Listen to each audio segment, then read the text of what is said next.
UP में अखिलेश यादव ने आज अपना दूसरा बजट पेश किया है। इस बजट में जो खास बात है वो ये कि लखनऊ में मायावती के घर के बाहर फ्लाईओवर बनेगा। लखनऊ के मॉल एवेन्यू में मायावती का घर है और 40 करोड़ की लागत से यूपी सरकार इसके सामने से फ्लाईओवर बनाने जा रही है। पुल बड़ी संख्या में बन रहे हैं, लेकिन कुछ पुलों का नाम जरूर दिया गया है कि कहां बन रहे हैं। तो अब रास्ते में कोई आएगा तो पुल तो बनेगा, अब रास्ता तो नहीं बदला जाएगा उसके लिए। और इस पर और ज्यादा जानकारी के लिए हमारे साथ एबीपी न्यूज संवाददाता पंकज झा जुड़ गए हैं। पंकज, सवाल जब पूछा गया अखिलेश यादव से तो वो काफी मुस्कुराकर उन्होंने जवाब दिया कि रास्ते में घर आएगा तो रास्ता तो नहीं बदला जाएगा, फ्लाईओवर तो बनेगा। जी हाँ, उनकी मुस्कुराहट के पीछे इस फ्लाईओवर के राजनीतिक मायने भी थे, क्योंकि कहीं ना कहीं इस फ्लाईओवर के बनने से सबसे ज्यादा परेशान अगर कोई होंगी तो मायावती होंगी।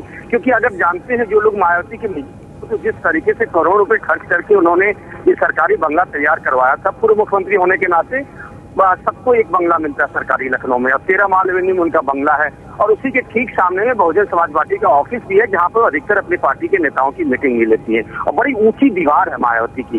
जाहिर सी बात है, ये जो फ्लाईओवर बनेगा जो लॉरेटो कन्वेंट चौराहे से आगे कैंट एरिया को जोड़ेगा, तो उस फ्लाईओवर पर खड़े होंगे तो आपको मायावती के घर के अंदर में कौन आ रहा है कौन जा रहा है सब कुछ दिखेगा। तो कहीं ना कहीं अखिलेश यादव जानते थे, बिना नाम लिए ही उन्होंने सब कुछ कह दिया और इसके राजनीतिक मायने क्या होंगे वो भी ये जानते थे, इसीलिए मुस्कुराहट में उन्होंने पूरी बात कही है। जी हाँ, तो राजनीतिक मायने काफी कुछ उसके पीछे थे और इसी वजह से एक मुस्कुराहट के साथ अखिलेश यादव ने कहा कि फ्लाईओवर तो बनेगा, अगर किसी का घर उसके रास्ते में आता है तो आए। क्योंकि ये देखिए तस्वीरें जो आप देख रहे हैं वो मायावती के घर की तस्वीरें हैं, उनके घर के सामने से ही बनेगा ये फ्लाईओवर।